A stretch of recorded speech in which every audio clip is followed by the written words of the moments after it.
Replace the whole lot. Just get them off as quick as you can. It's falling off, John. The wood they use is completely useless. Well, that's why they brought us in. Do the job properly this time. John Palmer's having a bad day. It's going to get much worse. That wall's in the wrong place. We'll have to take it down and start again. Be right down. Okay. You take care up there, Marcos.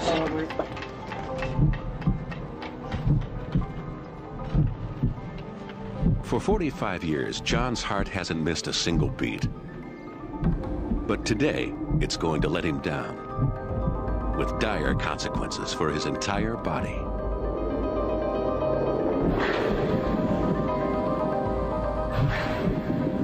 A ball of muscle no bigger than his fist, John's heart pumps enough blood to fill 40 barrels each day.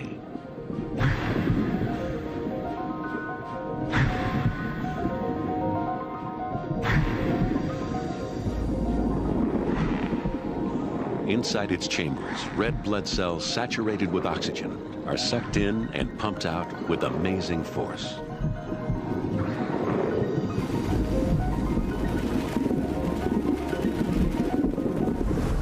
They are propelled into a network of blood vessels 75,000 miles long, which supplies oxygen to every organ and muscle in John's body.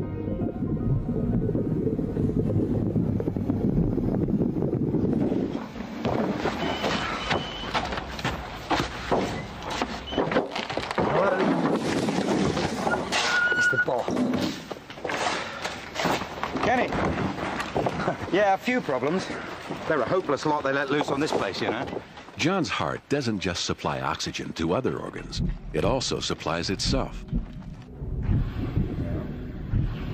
Clinging to its surface are narrow blood vessels, coronary arteries, which feed the heart's own muscular walls.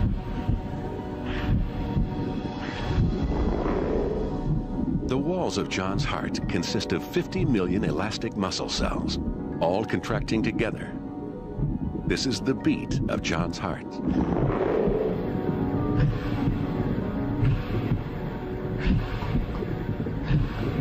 Yeah, we'll get it done. I'll just have to keep getting my hands dirty, that's all. Yeah, see you later. Bye. John, when you got a moment?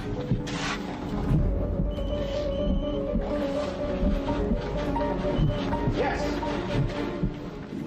Unluckily for John, lurking inside one of his vital coronary arteries is a tiny time bomb. A growth no bigger than a grain of sand, it has the potential to alter the course of John's life.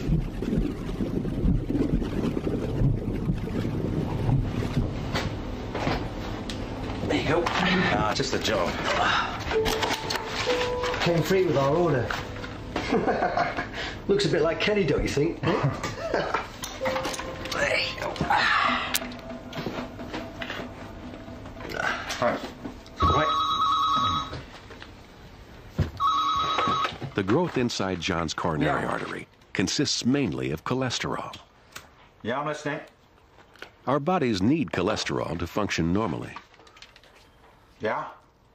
But most of what we require is manufactured in our livers. Why? Yeah? John doesn't need the extra cholesterol in his food. The surplus seeps into his bloodstream. Small amounts can be transported safely, but too much and it spills out, polluting his blood with globules of free-floating fat.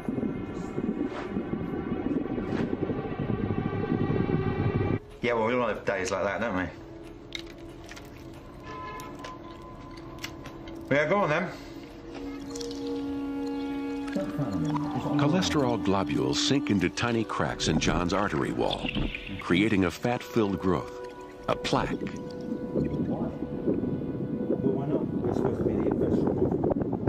Over the years, it bulges up and out into the artery.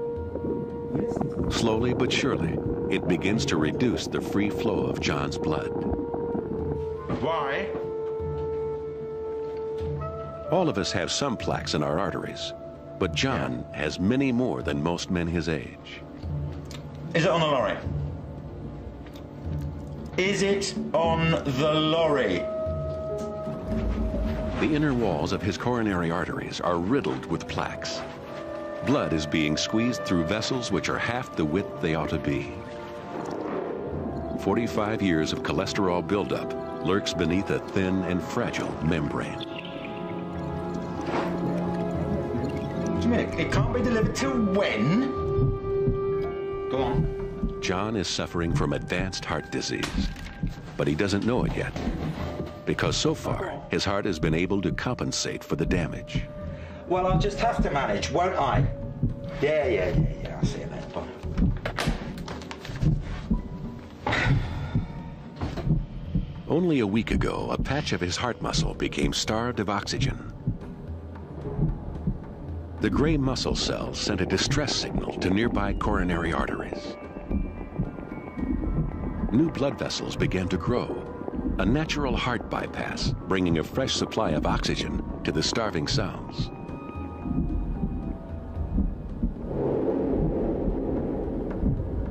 But this kind of bypass takes at least 2 days to grow.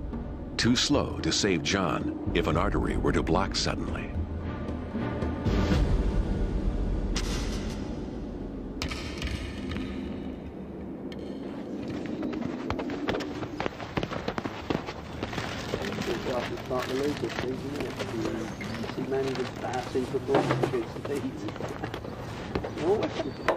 If anything else goes wrong today.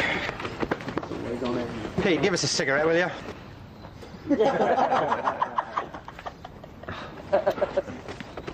Give us a light one.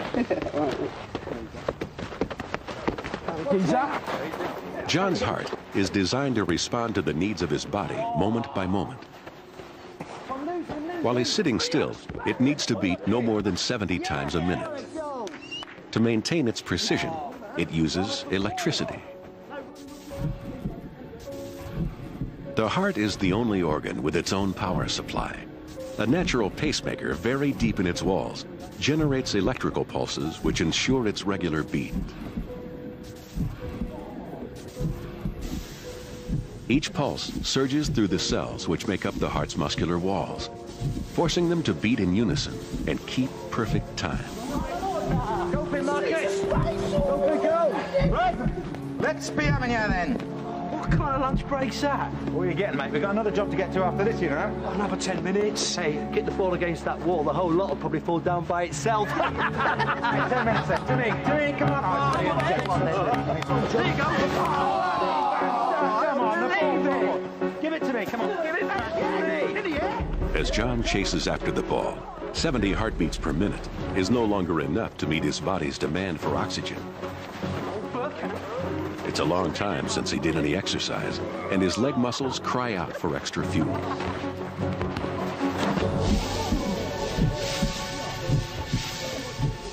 His brain sends an urgent signal to his heart. The pacemaker reacts instantly, stepping up the rate at which it fires electrical pulses. 2 minutes into the game, John's heartbeat has almost doubled to 120 beats per minute.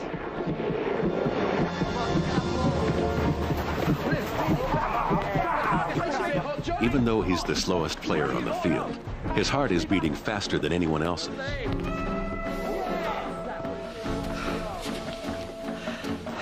John's oxygen intake also adapts to his needs. He breathes faster and more deeply to supply his hungry muscles. He's taking in nearly 20 times more air than normal.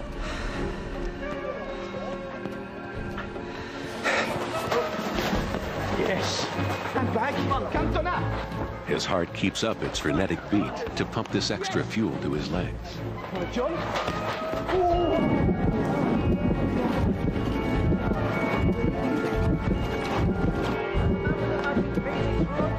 He must score, surely! Oh. Hey, your pants are restricting your movement, right, John? Simply to keep him in the game, John's heart and lungs are working at their limit. But by doing so, they're placing him in mortal danger. Blood is being forced faster and faster through his diseased coronary arteries. flowing at 5 times their normal speed. Blood cells eddy and swirl around his plaques. Bombarded by red blood cells, one fragile plaque is under unbearable strain.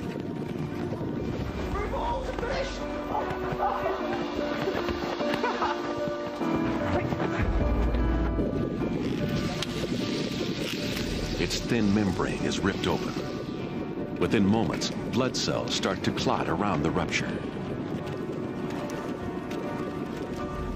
Anywhere else in John's body, this clotting response might save his life.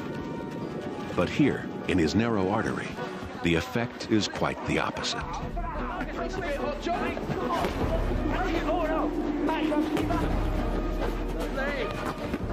The clot in John's artery traps more and more passing blood cells. It grows bigger, and the flow of blood to John's heart slows down. Downstream, the heart muscle cells are in peril. Their oxygen supply is dwindling just when they need it most.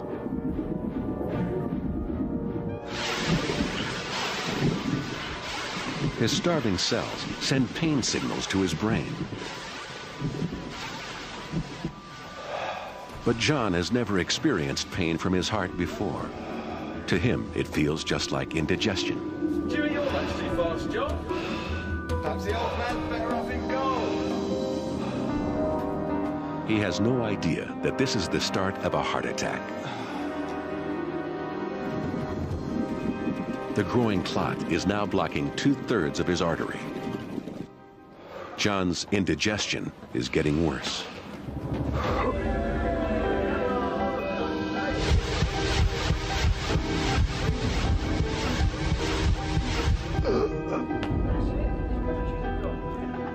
He feels a vice-like pain in his left arm. His brain is confused, overloaded with the escalating pain signals coming from his heart.